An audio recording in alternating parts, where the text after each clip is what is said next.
అందరికీ నమస్కారం. ఉగాది అనగానే మనందరికీ గుర్తొచ్చేది హిందూ నూతన సంవత్సరం. కొత్త బట్టలు, ఉగాది పచ్చడి, అంతా సందడి. కానీ ఎప్పుడైనా అనిపించిందా అసలీ పండగ సరిగ్గా ఇదే రోజున ఎందుకు మొదలవుతుంది అని? దీని వెనుక ఓ పెద్ద కథే ఉంది. పదండి ఈరోజు ఆ కథేంటో తెలుసుకుందాం.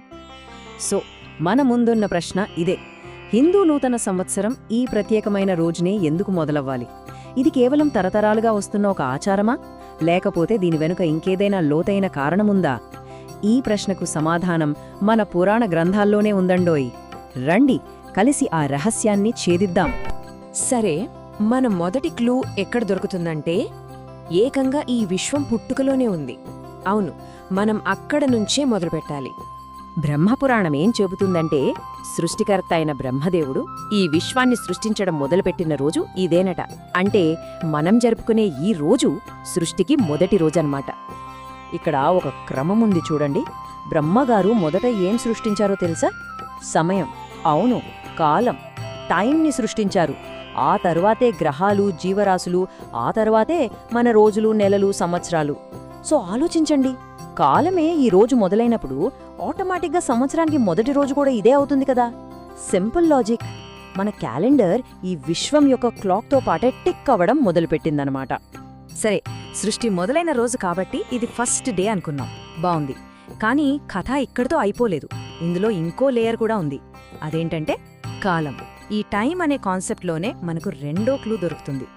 మన పురాణ గ్రంథాల్లో ఉదాహరణకి మత్స్య పురాణంలో సంవత్సరాలు అనే ఒక కాన్సెప్ట్ గురించి చెప్పారు. ఇవి జస్ట్ ఇయర్స్ కాదు, ఇదొక సైకిల్, ఒక పవిత్రమైన చక్రం. మన హిందూ క్యాలెండర్కి ఇదే ఆధారం. మరి ఈ చక్రంలో ఎన్ని సంవత్సరాలు ఉంటాయో తెలుసా? 60 సంవత్సరాలకు ఒక సైకిల్ పూర్తవుతుంది. ప్రతి సంవత్సరానికి ఒక పేరు, దానికో ప్రత్యేకత ఉంటాయి. ప్రభవ, విభవ, ఇలా అనమాట. ఇక్కడే అసలు విషయం ఉంది. ఉగాది ఈ 60 సంవత్సరాల చక్రాన్ని స్టార్ట్ చేస్తుంది. అంటే మనం ప్రతి ఏటా జరుపుకునేది కేవలం ఒక కొత్త సంవత్సరం ప్రారంభం కాదు, అది ఒక పెద్ద కాస్మిక్ సైకిల్కి రీసెట్ బటన్ లాంటిది. ప్రతి 60 ఏళ్లకి ఈ చక్రం మళ్లీ మొదట్నుంచి మొదలవుతుంది. ఓకే, ఇప్పటిదాకా మనం విశ్వం, కాలచక్రం లాంటి పెద్ద పెద్ద విషయాల గురించి మాట్లాడుకున్నాం. ఇప్పుడు కొంచెం భూమి మీదకొద్దాం. మన ప్రశ్నకు సమాధానం మన చుట్టూ ఉన్న ప్రకృతిలోనే దాగి ఉంది. రామాయణం లాంటి గ్రంథాల్లో కూడా చెప్పారు, ఉగాది వచ్చే చైత్రమాసం వసంత ఋతువుకు ఆరంభమని. అంటే స్ప్రింగ్ సీజన్. చూసారా, ఆకాశంలో జరిగేదానికి మన భూమి మీద జరిగేదానికి ఎంత మంచి కనెక్షన్ ఉందో. ఒక్కసారి బయటికి చూస్తే మనకే అర్థమవుతుంది.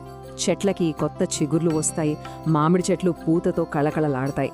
చలికాలం ముగిసిపోయి ప్రకృతి అంతా నిద్రలేచినట్టు ఉంటుంది.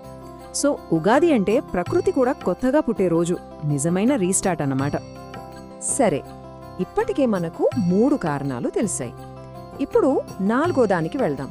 అసలు ఈ పండుగ పేర్లోనే దాని అర్థం దాగి ఉంది. ఉగాది ఈ పదాన్ని విడదీస్తే యుగ ప్లస్ ఆది. యుగం అంటే ఒక ఏజ్, ఆది అంటే ప్రారంభం, అంటే ఒక నూతన యుగానికి నాంది.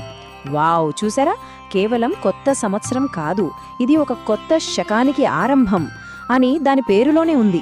ఎంత అద్భుతం కదా. ఇంకో విషయం ఏంటంటే, ఉగాది రోజునే చైత్ర నవరాత్రులు కూడా మొదలవుతాయి. 9 రోజుల పాటు అమ్మవారిని పూజించే ఈ పండుగలు ఒక ముఖ్యమైన స్పిరిచువల్ సైకిల్కి స్టార్టింగ్ పాయింట్.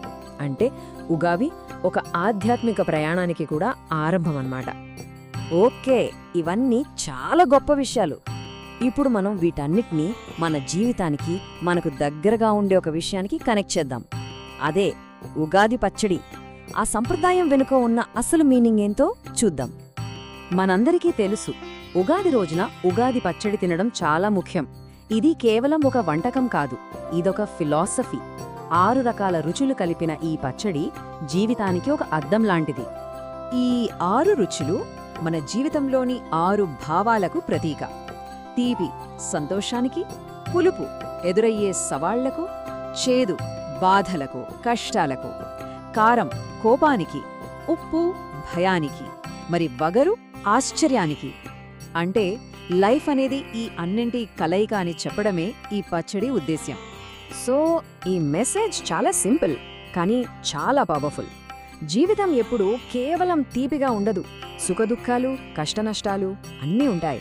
వీటన్నిటినీ సమంగా స్వీకరించడమే తెలివైన జీవితం. చూశారా, ఉగాది అంటే కేవలం క్యాలెండర్లో ఒక తేదీ మారడం కాదు. అది సృష్టికి మొదటి రోజు, ఒక మహాకాలచక్రానికి నాంది, ప్రకృతి కొత్తగా పుట్టే రోజు. అన్నిటికన్నా ముఖ్యంగా జీవితంలోని అన్ని అనుభవాల్ని స్వీకరించమని చెప్పే ఒక గొప్ప పాఠం. మరి ఇన్ని అర్థాలున్న ఈ కొత్త సంవత్సరాన్ని మనం ఎలా స్వాగతించాలి? ఈ ఆలోచనతో ఈ విశ్లేషణను ముగిద్దాం. ఇలా మన పురాతన గ్రంథాలు చెప్తున్నాయి, ఉగాది అనేది ఒక సింపుల్ న్యూ ఇయర్ కాదు. ఇది సృష్టి ప్రారంభంని గుర్తుచేసే రోజు, సంవత్సర చక్రం తిరిగి ప్రారంభమయ్యే రోజు, మరియు ప్రకృతి కొత్త జీవితంతో మేల్కొలుపు పొందిన సమయం. అందుకే మన పూర్వీకులు వేల సంవత్సరాల నుండి ఈ రోజుని కొత్త ఆరంభంగా జరుపుకుంటున్నారు. మరి రేపటి నుండి ఎప్పటిలాగే మన శివపురాణం కథలను కూడా కొనసాగిద్దాం. మహాదేవుని మహిమ, రహస్యాలు, పౌరాణిక కథలు కలిసి తెలుసుకుందాం. శివుడి కృప మన అందరికీ ఉండాలి. శివోహం.